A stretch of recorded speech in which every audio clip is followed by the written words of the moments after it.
ಎಲ್ಲರಿಗೂ ನಮಸ್ಕಾರ ಸ್ನೇಹಿತರೆ. ಅಕ್ಷರ್ ಪಟೇಲ್, ಕುಲ್ದೀಪ್ ಯಾದವ್ ಸ್ಪಿನ್ ಬಲೆಗೆ ಬಿದ್ದ ಇಂಗ್ಲೆಂಡ್, ಇನ್ನು ಫೈನಲ್ಗೇರಿದ ಭಾರತ. ಹೌದು ಸ್ನೇಹಿತರೆ, ಈ ವಿಡಿಯೋದ ಸಂಪೂರ್ಣ ಮಾಹಿತಿಯನ್ನು ತಿಳ್ಕೊಂಬರೋಣ ಬನ್ನಿ ಸ್ನೇಹಿತರೆ. ಅದಕ್ಕಿಂತ ಮುಂಚೆ ನೀವೇನಾದರೂ ಭಾರತದ ಅಪ್ಪಟ ಅಭಿಮಾನಿಯಾಗಿದ್ದಲ್ಲಿ ಈ ವಿಡಿಯೋಗೆ ತಪ್ಪದೆ ಒಂದು ಲೈಕ್ ಕೊಟ್ಟು ನಮ್ಮ ಚಾನಲನ್ನು ಸಬ್ಸ್ಕ್ರೈಬ್ ಮಾಡ್ಕೊಳ್ಳಿ.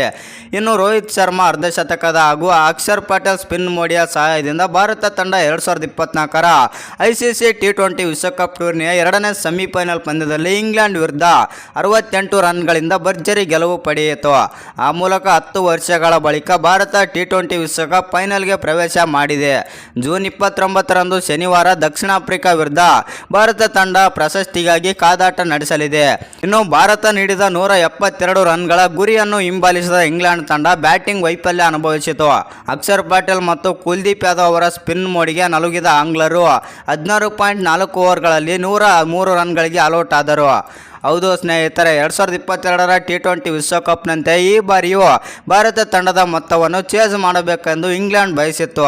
ಆದರೆ ಇದಕ್ಕೆ ಭಾರತದ ಸ್ಪಿನ್ನರ್ಗಳು ಅವಕಾಶ ನೀಡಲಿಲ್ಲ. ಪವರ್ ಪ್ಲೇನಲ್ಲಿಯೇ ಬೌಲಿಂಗ್ಗೆ ಬಂದ ಅಕ್ಷರ್ ಪಟೇಲ್ 23 ರನ್ ಗಳಿಸಿ ಆಡುತ್ತಿದ್ದ ಇಂಗ್ಲೆಂಡ್ ನಾಯಕ ಜಾಸ್ ಬಟ್ಲರ್ ಅವರನ್ನು ಔಟ್ ಮಾಡಿ ಭಾರತದ ಪರ ವಿಕೆಟ್ ಖಾತೆ ತೆರೆದರು. ಇದರ ಬೆನ್ನಲ್ಲೇ ಬೂಮ್ರಾ ಮತ್ತೊಬ್ಬ ಆರಂಭಿಕ ಆದಂಥ ಫಿಲ್ ಸಾಲ್ಟ್ ಅವರನ್ನು ಕ್ಲೀನ್ ಬೋಲ್ಡ್ ಮಾಡಿದರು. ನಂತರ ಬೌಲಿಂಗ್ ಮುಂದುವರಿಸಿದ ಅಕ್ಷರ್ ಪಟೇಲ್ ಅಪಾಯಕಾರಿಯಾದಂಥ ಜಾನಿ ಬೈರ್ಸ್ಟೋ ಅವರು ಮತ್ತು ಮೊಯಿನ್ ಅಲಿ ಅವರನ್ನು ಬಹುಬೇಗ ಔಟ್ ಮಾಡಿದರು. ನಂತರ ಬೌಲಿಂಗ್ಗೆ ಬಂದ ಕುಲ್ದೀಪ್ ಯಾದವ್ ಕೂಡ ಸ್ಪಿನ್ ಮೋಡಿ ಮಾಡಿ 25 ರನ್ ಗಳಿಸಿ ಆಡುತ್ತಿದ್ದ ಹ್ಯಾರಿ ಬ್ರೂಕ್ ಮತ್ತು ಶ್ಯಾಮ್ ಕರಣ್ ಹಾಗೂ ಕ್ರಿಸ್ ಜಾರ್ಡನ್ ಸೇರಿ ಮಧ್ಯಮ ಕ್ರಮಾಂಕ ಕೆಡವಿದರು. ಅಕ್ಷರ್ ಪಟೇಲ್ 4 ಓವರ್ಗಳಲ್ಲಿ 23 ರನ್ ನೀಡಿ 3 ವಿಕೆಟ್ ಕಿತ್ತಿದ್ದಾರೆ.